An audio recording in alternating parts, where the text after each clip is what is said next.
Welcome back to the channel. This is Trinity Storm and you are watching 5th part of What If Naruto Showed His True Self. If you enjoy this video, please like, share and subscribe to the channel. Now wasting no more time, let's start the story. The huge black dragon took in the smell of fear as its 10 tails swung slowly behind its body. People could tell it was enjoying the smell of the many dead bodies it would soon eat, but they couldn't stop it. But first, it was time to say, reward the one who freed it. It turned its bloody eyes to the man standing below it who was looking at the beast with his Sharingan eyes and trying to control it. The Juubi looked back, and Madara was confused as it started to laugh. Soon, the beast started laughing the craziest laugh a person could ever think of. Human, your power is nothing compared to mine. But I do think I should give you something for getting me out of that statue. Your reward will be to be the first person I kill when I take over this world. The Juubi yelled as it charged forward faster than the weak Madara could move. The Juubi's head hit the cliff where Madara was standing, killing him right away. Then, it lifted its head and looked down into the valley, where the last ninja still fighting stood. Then it let out all of its power to show that it was the strongest demon the world had ever seen. Thousands of ninja dropped to the ground in fear because the power was so much stronger than anything they had ever seen before.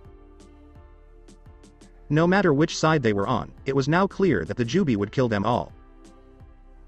All of the Jinchuriki, including Naruto, stood on top of one of the many buildings in the main fortress. They were the only ones among the shinobi who could think straight. The bad news is that they all thought they should run. What should we do, Naruto? Fu asked as she was shaking from the power of the demon in front of them. Naruto turned around and looked at the Jinchuriki who were on his team. Every single one of them had been through things that no normal person should ever have to go through, and it showed in how strong each of them was. Gaara was the only one before him who was the most like him. People they thought they could trust had both lied to them. They had been beaten and mistreated since they were kids, but they went about getting respect in different ways. Gaara would probably be in the beast's stomach if it weren't for himself. He turned around and looked at Naruto's only female Jinchuriki friend. Her story was the saddest of all the Jinchuriki. Before she became a ninja, she had been beaten and abused, but that was just the tip of the iceberg. Even when she was only 8, the men in her village sexually abused her. Just thinking about it was enough to unintentionally send waves of killing intent through him. He saw Gaara take her hand and smile at the pretty Jinchuriki, which made her look more at ease. One would have to be blind not to see how much the two Jinchuriki cared for each other, and Naruto couldn't be happier for them.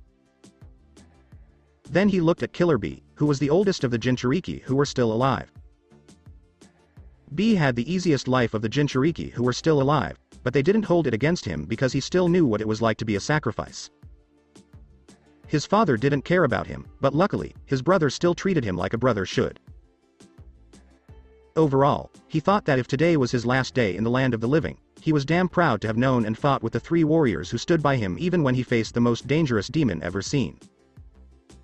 Guy, it's been a pleasure to fight with each and every one of you.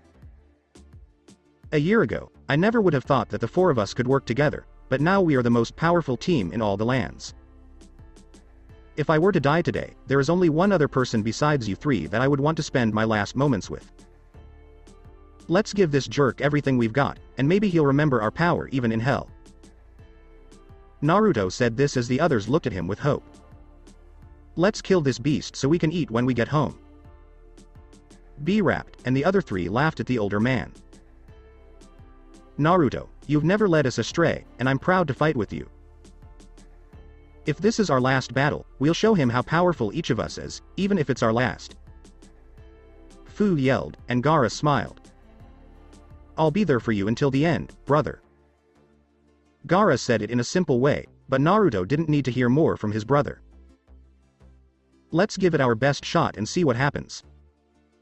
He might just give up. Naruto laughed as they all went right into their last releases. In this release, Killer Bee's sword was a huge halberd, and she could control lightning as well as Naruto could control air. It also gave him silver armor that covered his whole body and shone brightly. Any chakra attack could be stopped by the armor and turned into energy for B. When Gaara let go, he turned into sand, but he could change into anything he wanted. The only thing that stopped it was the amount of earth in the area, which, as you can guess, wasn't much of a problem because there was earth everywhere. He grew quickly until he was almost as big as the Juubi, but he had the shape of a huge bear-like animal. Fu's sword changed into a very long sword that looked like a vine. Fu's chakra controlled the sword. The weapon was unique because it could break and keep breaking like a tree branch. Then the tips would be able to cut through even the toughest armor with no trouble at all. Some of the sword-like vines stayed back and worked like Gaara's sand when he needed to defend himself. The weapon also had a long-range attack that sent energy beams out of the tips. When a lot of these beams came together, they made a very large beam. Naruto smiled as he drew Oteri Teru for what might have been the last time.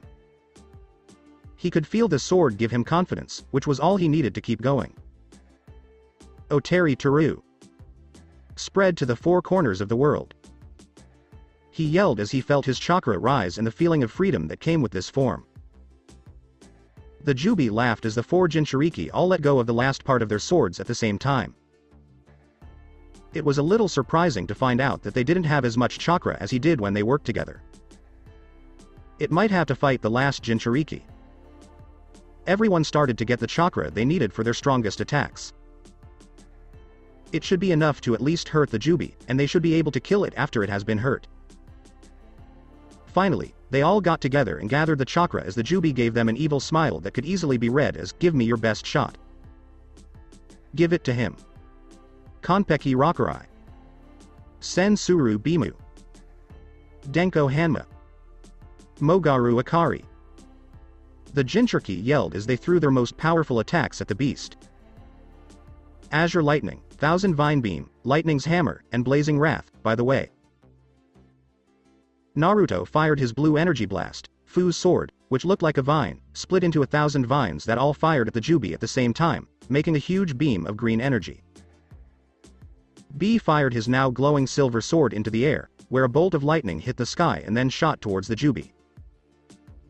Gaara gathered his chakra in his mouth and fired a huge wave of yellow energy at the Juubi.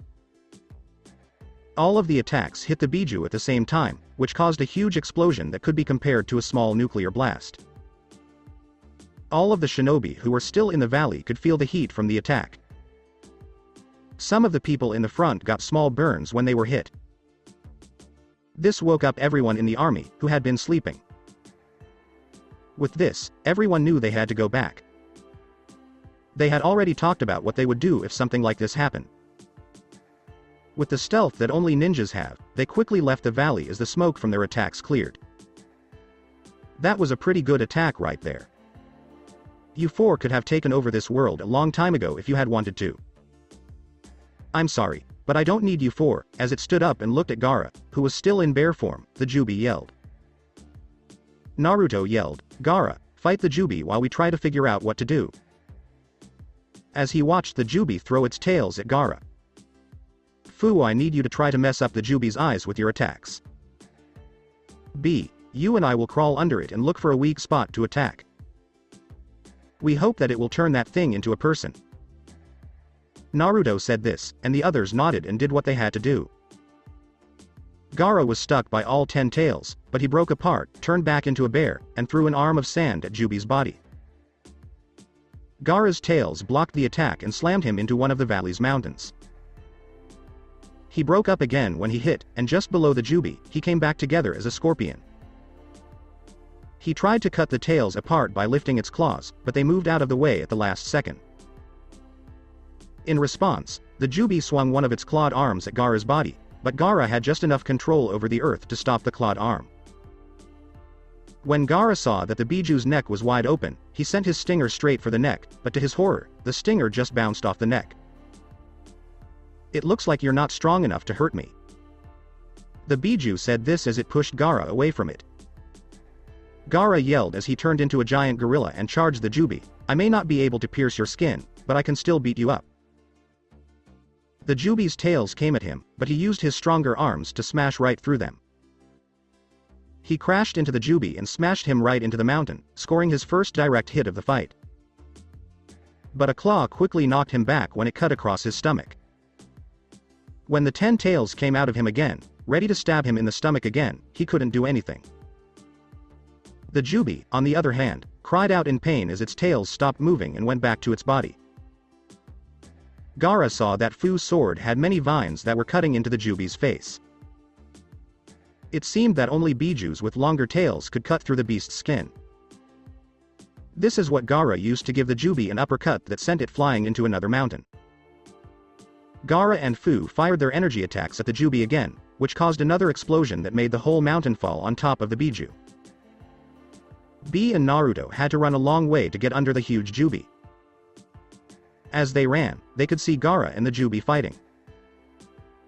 Naruto asked, "Bee, did you see how it moved its tails on purpose to get out of the way of Gaara's pincers?" Bee was confused. "Yeah, but I thought Gaara couldn't pierce the Juubi's skin," she said. "That just means that the Juubi's tails must have less protection than the rest of its body. When it gets back up, use your sword to call a huge bolt of lightning and hit it with it. When that happens, I'll go for the tails," Naruto said as they split up. Gaara couldn't predict how fast the Juubi would smash through the mountain's rubble and throw him across the valley. Then it turned toward Fu and fired a ball of black energy right where Fu was standing. When Fu saw the black energy ball, she sent her vine straight through it. All of a sudden, the ball exploded in a huge black blast that stripped the leaves off the ground beneath the trees. People could see that Fu's sword had broken up inside the ball, making it less stable and causing it to go off early. Bee and Naruto attacked the Juubi just as it was trying to make another attack to send at Gaara, who was still trying to fix himself. Bee called down a huge bolt of lightning that hit the biju's head, but it didn't do much more than scrape the armor. The lightning bolt and Fu's sword both hit the biju's head, and Fu was even able to scratch the scales deeply. Gaara hit the Juubi in the head with a fistful of sand, knocking it back for a second. But that was all Naruto needed.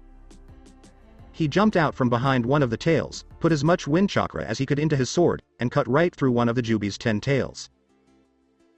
The Juubi screamed in pain because it hadn't expected to lose a tail in this battle.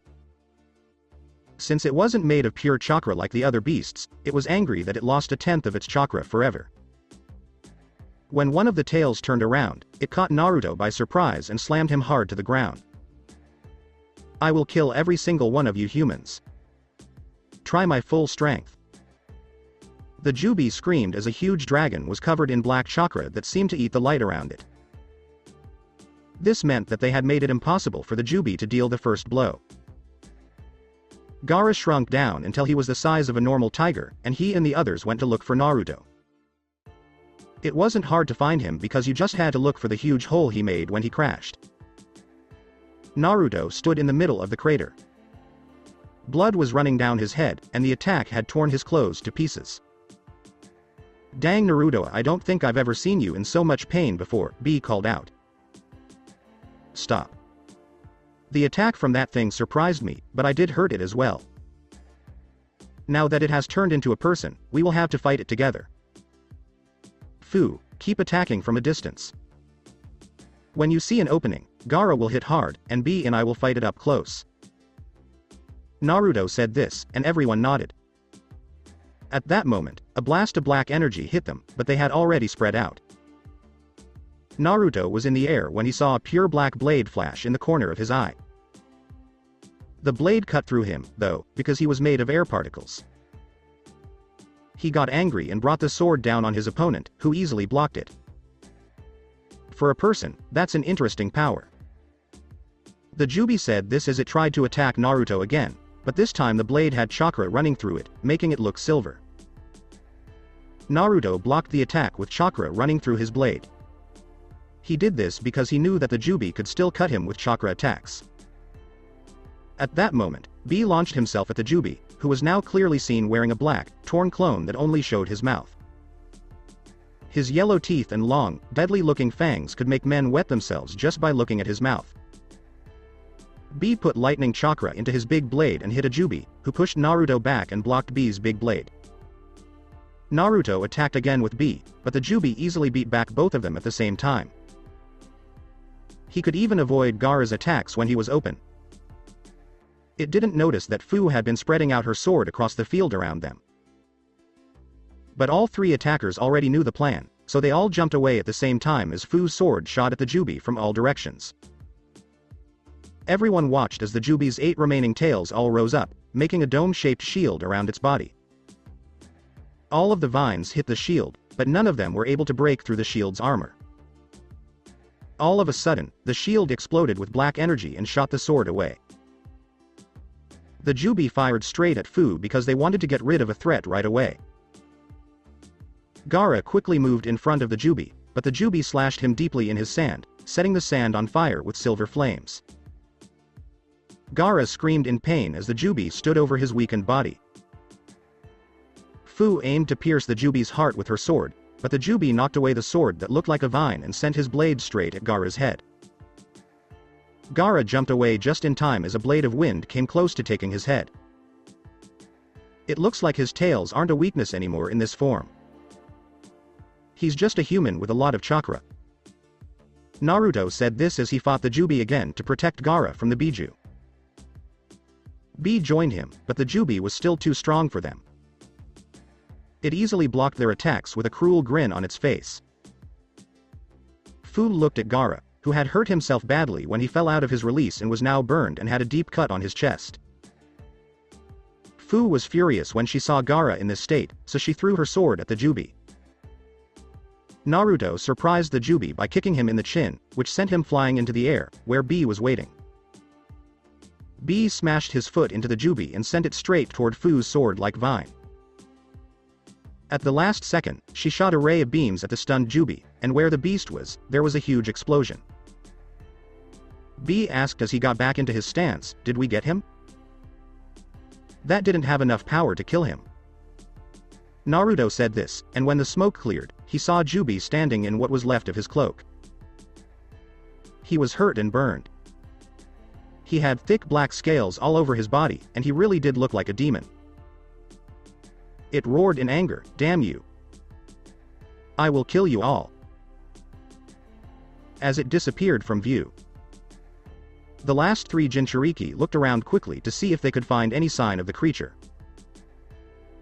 Suddenly, a power surge came from the sky, and when the 3 of them looked up, they saw a wave of black energy coming straight for B. Kaminari Shoheki. B yelled as he used his sword to try to make a strong enough barrier. The 2 attacks battled for control right above B. But the Juubi's power was too much, and the attack went through and hit B, causing a huge explosion of dark chakra. B. Naruto yelled as he ran into the crater and saw B lying on the ground, barely alive. At that moment, he had to jump back because the Juubi was coming down from above him in a way that almost cut him in half. The Juubi kept attacking, and with each combo, he pushed Naruto back. Naruto could do nothing to stop the attack. Fu's vines popped up at random to stop attacks that would normally kill Naruto. She tried to attack the Juubi, but it easily knocked each vine away. "Is this all you've got, Kyuubi, to fight me with?" "I was hoping for a tougher task," yelled the Juubi as it kept attacking Naruto over and over again. Think about when Kenpachi first fights Akaku and Naruto is just as fast but not as strong. Naruto jumps back for second and catches up with Fu, who was tired from just trying to control her sword and send energy attacks at the Juubi. Damn, Gaara and B are needed to beat this guy. "I can't even stop him from doing something without getting hurt," Naruto said as he and Sasuke looked at Juubi, who was smiling. B managed to pull himself over to where Gaara was lying against a tree and breathing hard. "The only chance we have is Naruto and Fu." B state. "We're hurt too much to hurt that thing, but we can still do something." Gaara slowly answered. B asked, "What can we do to help Naruto and Fu?" "I was talking to Shukaku about a Biju's chakra and how it can combine with other chakra to make a Juubi. So I was wondering what would happen if we could put the remaining chakra from our Biju into Naruto or Fu. It might give them enough power to fight the Juubi, but it could also kill us." Gaara said this as Shukaku slowly fixed his wound. If that's the only way to beat the Juubi, we'll have to give it a shot. As they watched the Juubi attack Naruto and Fu again, B said, that's not fair. Not giving either of them a chance to win against it. Naruto tried to hit from above, but was blocked. Fu then attacked from below, but the Juubi jumped and slammed its foot into her face, sending her flying into a large group of trees. Then it grabbed Naruto's face and slammed him into the ground, making a small crater. Fu stood on wobbly legs as she saw the Juubi come right at her with his sword pointed at her head. She dodged to the left with all the strength she had left, but she got a deep cut along her shoulder. It stood over her dead body and was about to give her the last blow, but Naruto yelled, Tenpyasu Kanpeki Rakurai, as he fired a beam of azure energy at the Juubi. It quickly brought its sword down and tried to cut the beam in half with it. This made the two of them fight for control. With one last push, Naruto pushed the sword to the side and blew off part of the Juubi's left shoulder and two of its tails. That time, you got me. As the Juubi got down on one knee and stared at Naruto, it said, Naruto. This was the first time it had been hurt badly in its whole life. No one, not even the Sage of Six Paths, had ever been able to hit so hard. Foolish mortal, no one has ever hurt me that badly before. Too bad that will be the only chance you ever get. The Juubi stood up again and yelled as it faced a tired Naruto. Damn, that attack made me feel worse than I thought it would. I need to get my strength back. Naruto thought this, but the Juubi attacked again, leaving him no time to do this. Naruto still had use of both arms, so he was able to hold off the Juubi's one-handed attacks, though just barely. But this didn't last long because the Juubi blocked a thrust and drove his sword straight through Naruto Uzumaki's shoulder. Naruto couldn't dodge the attack because he had no chakra left. Naruto screamed in pain as the Juubi turned the blade and pinned him to a big tree in the middle of the clearing where they were fighting. You have been a better opponent than anyone else in the world. Bury that with you, you dead person. When I'm done, everyone you know will join you. At that moment, two things happened to the two people who were fighting. The Juubi's blade was about to finish off the only human being it had ever been able to hurt this badly in a fight, but two chains wrapped around the blade and turned it to the side. Naruto looked up and saw the women of his dreams holding the Juubi's blades, which are the only weapons ever made by humans that can defeat a Biju. At the same time, two pale, yellow-colored clouds of chakra covered Naruto's body. As Naruto's power started to go through the roof, they merged into him. All three of their chakras mixed together, and Naruto started to feel stronger. The Juubi turned around and yelled at Hinata, "How dare you get in the way?" Hinata looked back at it with a defiant look, even though the Juubi's power was crashing down on her. She yelled back, "I will not let you kill Naruto," as she made two more chakra blades and tried to kill the Juubi. All of her attacks were easily blocked by the Juubi, who then rushed in to finish her off. "Fool, you could have run and lived for a little while with that child you're carrying," yelled the Juubi as it cut Hinata's head off with the sword. Hinata had closed her eyes. "Sorry, Naruto. I couldn't give you any help. At least I'll know we would have had a child before I die," she thought as the knife blade moved slowly toward her. Clang. When Hinata heard that sound, she opened her eyes and was shocked to see Naruto blocking the sword. "Never will I let you hurt my family," he yelled and shoved the Juubi back into the tree where he had been pinned. Hinata. "Please go hide because I love you. I will finish all of this right now. Believe it," Naruto yelled as he ran away towards the Juubi. Hinata smiled at this, then turned around and ran into the valley's forest to avoid getting kicked in the behind. The Juubi looked around for his opponent who had been able to fully recover and even get stronger after what had happened earlier. When he felt movement to his right, he dove out of the way of the blade. Then, moving to his left, he raised his sword and blocked the blow that would have killed him, but he didn't feel the kick that hit him in the chin. The Juubi got back up on its feet and glared at Naruto, who was now laughing. "How are you so much stronger than me?" asked for the Juubi. "You remind me of someone I used to know whose name was Sasuke Uchiha. Always asking for things, but never saying please. Now I'll do what I did to him to you." Naruto yelled as his sword started to glow in 3 different colors. Each color showed a different power it now had. "I won't let a normal person kill me," yelled the Juubi as black energy began to gather around its sword. Seemed to take in all the light in the area. "I won't lose. I'm strong because I'm willing to fight for the people I care about. Bokyaku Konpeki Rakurai," he yelled as he shot the Juubi with his strongest attack. This attack was different from his usual one because it was gold and had the power of 3 Biju instead of just 1. One could see lightning shoot through the golden blast. Kuroi Akuma Shi. As it shot a huge blast of black energy at Naruto, the Juubi was able to say something. The land around the explosion seemed to wither and die, as if just being there was enough to kill a person.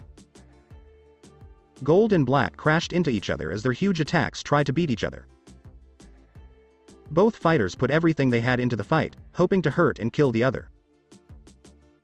The place where the blasts met was slowly moving toward Naruto, who was struggling, while the Juubi grinned with excitement about what was about to happen.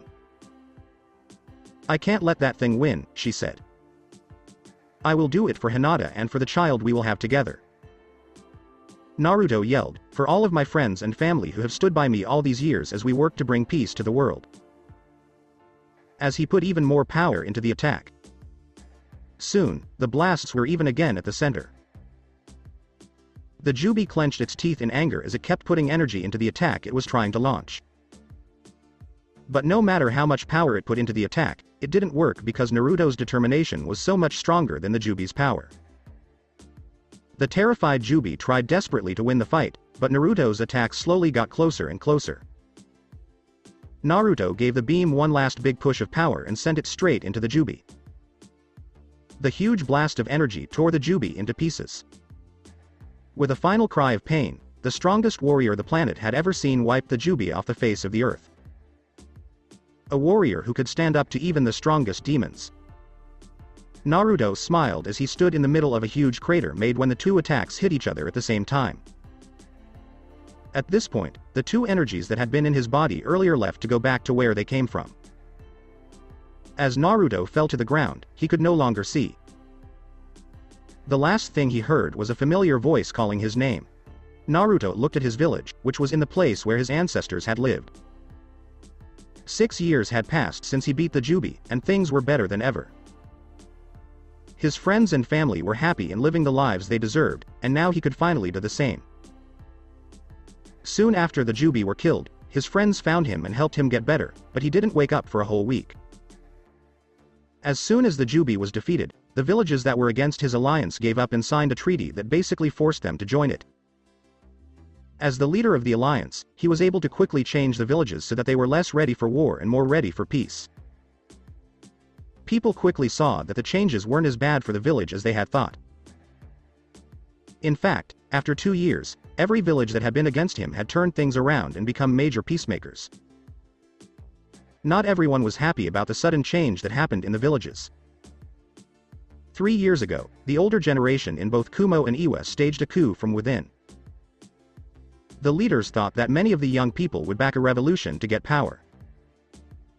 But the new generation showed that they were more than willing to fight for world peace. Within 3 hours of starting, all of the revolutions had been put down, and the world was once again at peace. Unified Shinobi Alliance was the name of the new alliance between all the villages. It was a big economic and military power that tried to keep all the elemental countries at peace. The most important part of the agreement was that anyone who tried to upset the peace of the land would be taken care of. A council of representatives from each village, no matter how small, voted on who would be the leader of the alliance. Each village had the same amount of influence, and Naruto was surprised when he was chosen as the head of the alliance.